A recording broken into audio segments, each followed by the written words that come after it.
السلام علیکم ورحمۃ اللہ وبرکاتہ۔ میرے بھائیوں، دوستوں اور پردہ نشین میری ماں اور بہنیں، بہت ضروری بات کرنے کے لیے آپ کے سامنے حاضر ہوا ہوں کہ قرآن کریم کی ایک آیت مجھے آج یاد آ گئی، اور موسم بھی وہی چل رہا ہے کہ اللہ تعالیٰ قرآن کریم میں فرماتا ہے یا ایھا الذین آمنوا قوا انفسکم واہلیکم نارا۔ یہ آیت بہت گہرائی کے ساتھ اللہ تعالیٰ نے اتاری ہے قرآن کریم میں۔ یہ آیت اگر آپ پڑھیں گے، اس کا ترجمہ پڑھیں گے تو آپ کو سمجھ میں آئے گا۔ اس سے پہلے ایک اور ضروری بات وہ یہ کہ اللہ کے نبی صلی اللہ علیہ وسلم کا فرمان ہے من تشبہ بقوم فہو منہم، کہ جو لوگ جس قوم کی مشابہت اختیار کرتے ہیں، یعنی کہ ان کے جیسا دکھنے کی اپنے آپ کو سنوارتے ہیں ان کی طرح، چاہے وہ لباس میں ہو، چاہے اخلاق میں ہو، چاہے بول چال میں ہو، تو کل قیامت کے دن وہ ان کے ساتھ کھڑا کیا جائے گا۔ تو یہ سوچنے والی بات ہے ایک مسلمان کے لیے کہ مجھے کون پسند ہے؟ مجھے نبی پسند ہے، رسول پسند ہے، صحابہ پسند ہے، اللہ والے پسند ہیں، یا پھر وہ لوگ جو جتنا بھی زیادہ ننگا ہو جائے اس کو فیشن کے نام پر اور کپڑے اتارتے جاتے ہیں، ایسے لوگ ہمیں پسند ہیں؟ تو یہ اس بات میں ہمیں غور کرنا چاہیے کہ ہم کس طرف جانے والے ہیں۔ تو خیر، اللہ کے نبی صلی اللہ علیہ وسلم کا فرمان من تشبہ بقوم فہو منہم، کہ جو جن لوگوں کی مشابہت اختیار کرے گا، جو بھی جس کسی کی بھی مشابہت اختیار کرے گا یا اس جیسا عمل کرنے کی کوشش کرے گا، کل قیامت کے دن اسی کے ساتھ اٹھایا جائے گا۔ تب چاہے وہ ان کے تہوار میں ہو، چاہے وہ ان کے اعمال میں ہو، چاہے وہ ان کی عبادت میں ہو، جس طریقے سے بھی ہو، اگر آپ ان میں مشابہت اختیار کرتے ہیں تو ہمارے ایمان کا اس میں خطرہ ہے۔ تو لہٰذا آج کا جو یہ ہمارا ٹاپک ہے وہ اسی بیس پر ہے کہ ہم کسی بھی قوم کی مشابہت اختیار نہ کریں۔ مسلمانوں کا الگ ایک پہراوا ہے، مسلمانوں کی الگ ایک سوچ ہے، ہمارا ایک الگ عقیدہ ہے کہ ہم کو اس کے اوپر چلنا ہے، اور ہمیں دین سکھایا گیا ہے تو دین پر ہمیں چلنا ہے، نہ کہ غیروں کے مذہب پر، نہ کہ کسی اور کے تہوار کو منانا ہے، تاکہ کل قیامت کے دن اللہ اور اس کے رسول کے سامنے رسوا ہو جائے۔ جو آیت میں نے پڑھی آپ کے سامنے، یا ایھا الذین آمنوا قوا انفسکم واہلیکم نارا، اس آیت کی گہرائی کو آپ سمجھیں۔ اللہ تعالیٰ اس آیت میں جو تذکرہ کر رہے ہیں وہ جہنمیوں کا تذکرہ کر رہے ہیں، اور ایک پیغام بھی دے رہے ہیں۔ کس کو دے رہے ہیں؟ یا ایھا الذین آمنوا، ایمان والوں کو پیغام دے رہے ہیں۔ کیا پیغام دے رہے ہیں؟ کہ قوا انفسکم، اپنے آپ کو بچاؤ، اپنے آپ کو بچاؤ، وَأَهْلِيكُمْ، اپنے اہل و عیال کے یعنی بال بچوں کو بھی بچاؤ۔ کس سے بچانا ہے؟ کہ وَأَهْلِيكُمْ نَارًا، کہ آگ سے بچانا ہے۔ اب یہاں پر تذکرہ کیا ہے؟ آگ کا۔ آپ سمجھ سکتے ہیں کہ یہاں پر اللہ تعالیٰ جہنم کا بھی تذکرہ کر سکتے تھے، سیدھے سیدھے جہنم بول دیتے، لیکن اللہ تعالیٰ نے سیدھے سیدھے جہنم نہیں بولا، بلکہ کیا فرمایا؟ کہ وَأَهْلِيكُمْ نَارًا، کہ آگ سے اپنے آپ کو بچاؤ، اپنے اہل و عیال کو بچاؤ۔ کس وجہ سے بولا ہے؟ اللہ تعالیٰ کو پتا تھا کہ آگے آنے والی قوم وہ آگ کو کھلواڑ سمجھے گی اور آگ سے کھیلنے کی کوشش کرے گی۔ آج دیوالی کا جو پروگرام ہے، دیوالی کا جو ان کا تہوار ہے غیر مسلموں کا، یا یوں کہو کہ ہمارے ہندو بھائیوں کا، ان کا جو تہوار ہے اس میں مسلمان بھی شامل ہو رہا ہے۔ شامل ہونے میں کوئی حرج نہیں ہے، لیکن اس تہوار کو عبادت سمجھ کر ہم اگر منانا شروع کر دیں تو یہ اللہ کے ساتھ اور اس کے رسول کے ساتھ غداری ہوگی، اور اللہ کے نبی صلی اللہ علیہ وسلم نے صاف طور پر منع فرمایا ایسے کاموں سے کہ جس سے انسان کو نقصان پہنچ سکتا ہے۔ وجہ کیا ہے منع کرنے کی؟ وجہ کیا ہے؟ کہ انجوائے کر رہے ہیں آگ کے ساتھ۔ ہر وہ کام جس سے انسان کو کوئی نہ کوئی خطرہ ہو، جس سے انسان کو نقصان ہی ہو، فائدہ کوئی نہ ہو، 1% فائدہ نہ ہو، ایسے کام سے اللہ اور اس کے رسول نے منع کیا ہے۔ اب مجھے بتائیے، یہ جو بارود آپ جلائیں گے، جو پٹاخڑے آپ جلائیں گے، تو اس سے فائدہ کیا ہوگا؟ اس سے کوئی فائدہ نہیں ہوگا سوائے نقصان کے۔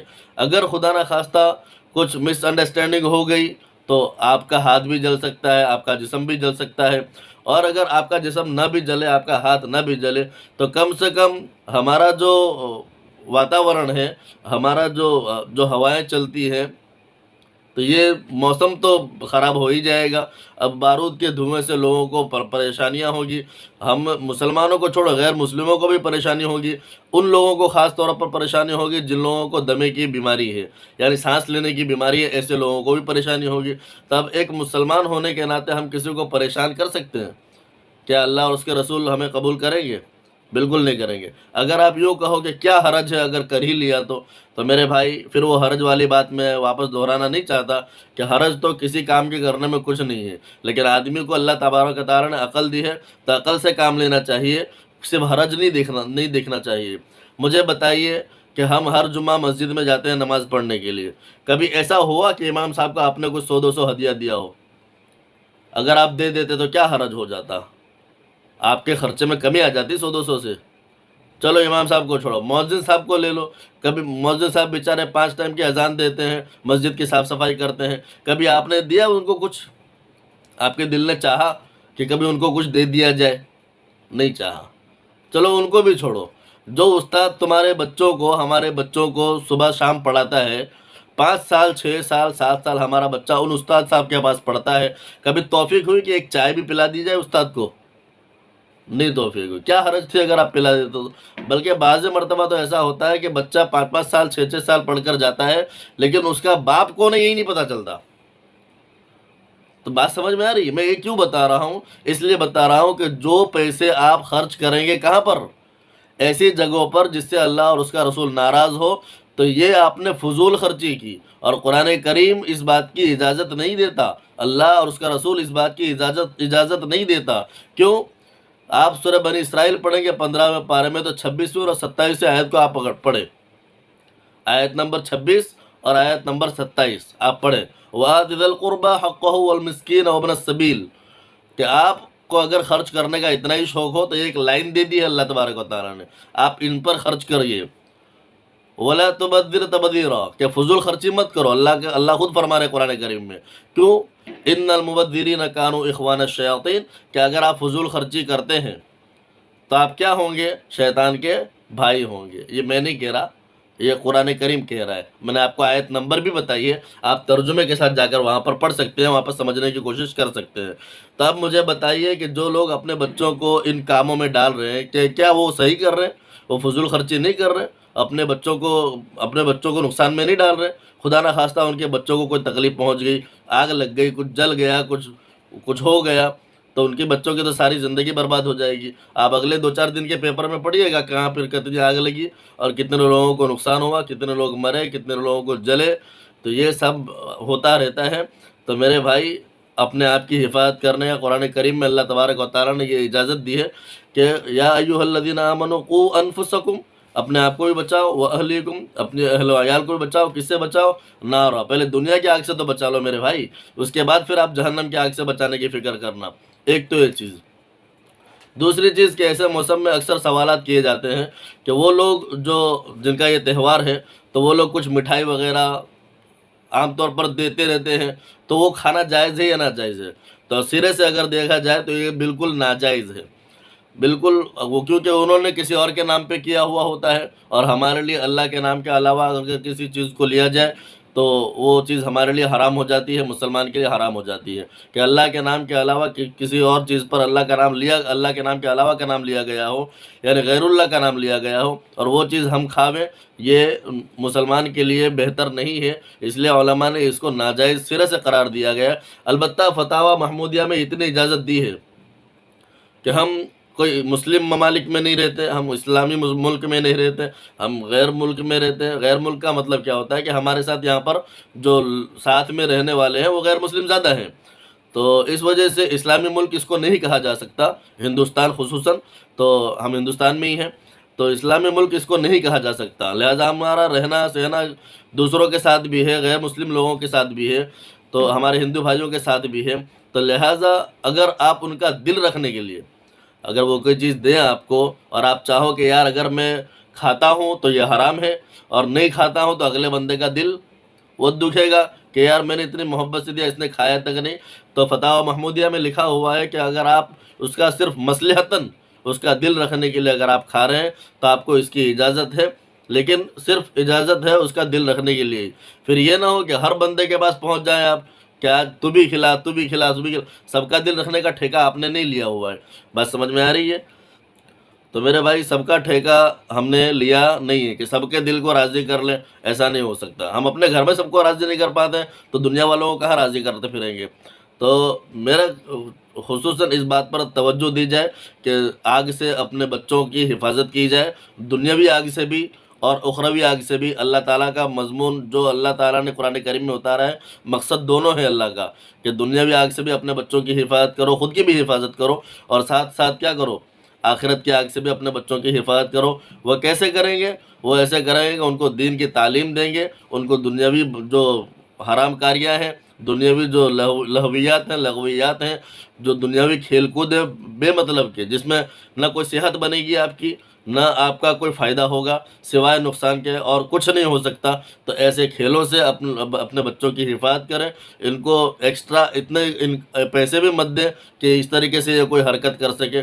بچہ نہیں مانتا، آپ کا یہ بہانہ ہے، آپ کو منوانے آنا چاہیے. شوہر کو اگر بیوی سے کوئی کام نکلوانا ہو تو شوہر جانتا ہے مجھے کون سی ٹرک استعمال کرنی ہے کہ وہ میرا کام کر دے. بیوی کو اگر شوہر سے کوئی کام نکلوانا ہو تو وہ بھی جانتے ہیں کہ مجھے کون سا بٹن دبانا ہے کہ میرا کام ہو جائے گا. تو میرے بھائی، یہ چھوٹے چھوٹے بچے ہیں، ان کو منانا کون سی بڑی بات ہے. آپ پیار محبت سے ان کو منائیں گے، ایسی حرکتوں سے ان کو واسطہ دلائیں گے کہ بھائی اللہ اور اس کا رسول ناراض ہوگا، یا آپ سے زیادہ سمجھدار ہے، مجھ سے زیادہ سمجھدار ہے، یہ سمجھنے کی کوشش کرتے ہیں. سمجھانے والا چاہیے. بات سمجھ میں آئی آپ لوگوں کو؟ تو اسی وجہ سے میں نے یہ ویڈیو بنایا ہے، تاکہ آپ لوگوں تک ایک میسج پہنچے کہ جانے انجانے میں ہم جو غلطی کرنے جا رہے ہیں یا جو غلطی کر رہے ہیں کہ مسلم بچے دوسرے کے تہوار کو اچھا سمجھ کر، تو یاد رکھیے یہ بہت بڑی تباہی والی بات ہے کہ اگر ہم کسی کو ہیپی دیوالی بھی کہتے ہیں، اگر اچھا سمجھ کر کہ بھائی تمہارا دھرم بہت اچھا ہے اور یہ تمہارا تہوار بھی بہت اچھا ہے ہم سے زیادہ، تو یاد رکھیے ہمارا ایمان ختم ہو گیا، بالکل سرے سے ختم. واپس کلمہ پڑھنا پڑے گا، کلمہ دہرانا پڑے گا، لا الہ الا اللہ محمد رسول اللہ صلی اللہ علیہ وسلم واپس پڑھنا پڑے گا. اس کے بغیر آپ کا ایمان قبول نہیں ہوگا. تو ان کا تہوار ان کو مبارک، ہمارا تہوار ہم کو مبارک. بہت زیادہ بڑھ چڑھ کر ایکچولی کرنے کی ضرورت نہیں ہے. یہ ویل ایجوکیٹڈ لوگ جو ہوتے ہیں نا، یہ زیادہ ایکسٹرا کام کرتے ہیں، ایکسٹرا سمارٹ بننے کی کوشش کرتے ہیں. تو اس طریقے سے کوئی کام نہ کرے. وہ کرتے ہیں تو ہم اپنا جواب دے دیں ان کو، بھائی ٹھیک ہے بھائی، تیرا تہوار ہے، تجھے مبارک ہو، اتنا کہہ سکتے ہیں. اپنے سامنے سے کود کے زیادہ ہیپی دیوالی کرنے کی ضرورت نہیں ہے. تو اس کی نہ اسلام اجازت دیتا ہے، نہ شریعت اجازت دیتی ہے. ہاں ساتھ میں رہتے ہیں تو کچھ تھوڑا بہت ہو گیا تو وہ غلطی کے اس میں آ جائے گا، اللہ تعالیٰ اس کو معاف کر دیں گے. لیکن اپنی طرف سے اگر وہ ایکسٹرا سمارٹ بننے کی کوشش کرتے جائیں گے، اوور ایکٹنگ کرنے کی کوشش کرتے جائیں گے، تو یاد رکھیے تو اللہ تعالیٰ اس کو معاف نہیں کرے گا، اور ہمارا ایمان بھی آج نہیں تو کل خطرے میں پڑ جائے گا. تو ہر جگہ جو چند باتیں میں نے کہی ہے، امید کرتا ہوں کہ آپ اس پر عمل کریں گے. اللہ تعالیٰ ہم سب کو عمل کرنے کی توفیق عطا فرمائے. اور جو ایک بات میں نے کہی تھی، ان المبذرین کانوا اخوان الشیاطین، کہ فضول خرچی مت کر دیجیے، اس لیے کہ خود فضول خرچی کرنے والا شیطان کا بھائی ہے. تو ہم سوچیں گے کہ ہم نے کیا فضول خرچی کی ہے. تو میرے بھائیوں، ایسے کاموں میں اپنے پیسوں کو مت لگائیے کہ جو پیسے آپ نے محنت سے کمائے ہیں، اپنا پسینہ بہا کے کمایا ہے، اپنے خون کو پسینہ بنایا ہے اور اس کو بہایا ہے، پھر کمایا ہے، اپنی ہڈیوں کو گلایا ہے، پھر کمایا ہے. تو ایسے پیسوں کو آپ اس طرح حرام کاریوں میں اور اللہ کے نافرمانی والے کاموں میں نہ گزاریے اس کو، اور نہ خرچ کریے ایسے کاموں میں. اللہ کا واسطہ آپ صحیح راستے پر آ جائیں. انشاءاللہ اللہ تعالی ہم سب کے گناہوں کو معاف کر دے گا اور ہمارے اعمال بہتر کرنے کی ہم سب کو توفیق عطا فرمائے گا. ہم سب کے لیے دعا کریے. ایسے موقع پر خصوصاً امت مسلمہ جب عام گناہ میں ملوث ہو جاتی ہے تو پھر اللہ تعالیٰ کے فیصلے پھر وہ ہمارے خلاف اترتے ہیں. پھر ہم روتے پھریں کہ ایسا کر دیا، ویسا کر دیا، تو ہوتا رہے گا. اس لیے کہ اللہ کے نبی صلی اللہ علیہ وسلم کے زمانے میں صرف 1.25 صحابہ تھے. حضرت عمر کے زمانے میں صرف 1.25 صحابہ تھے یا اس سے چند زیادہ تھے. لیکن حضرت عمر رضی اللہ تعالیٰ عنہ مدینہ اور مکہ میں سوئے ہوئے ہیں، اور کیسر و کسریٰ کے محل وہ تھر تھرا رہے ہیں کہ کب عمر آ جائے گا، کب عمر آ جائے گا. تو یہ ان کا ایمان تھا کہ وہ سوئے ہوئے ہوں پھر بھی لوگ ان سے گھبرا رہے ہوتے ہیں. اور آج ہمارے صرف ہندوستان میں کروڑوں مسلمان ہیں، لیکن ہماری کیا بے عزتی ہو رہی ہے، ہماری کیا درگتی ہو رہی ہے، یہ ہمارے اعمال کی وجہ سے ہے میرے بھائی. تو آپ اعمال کو سدھارنے کی کوشش کریں گے تو انشاءاللہ فیصلے بھی پھر ہمارے مطابق اتریں گے. اعمال ہمارے خراب ہوں گے اور پھر لوگوں سے سوال کریں گے حرج ہی کیا ہے، تو پھر اللہ تعالیٰ بھی ہمارے خلاف فیصلے اتارے گا، اور پھر لوگ ہمیں ماریں گے، پیٹیں گے، اپنی ٹھوکروں پر رکھیں گے. اللہ تعالیٰ بھی کہے گا حرج ہی کیا ہے. بات سمجھ میں آ رہی؟ تو اللہ تعالیٰ ہم سب کو عمل کرنے کی توفیق عطا فرمائے. وما علینا الا البلاغ.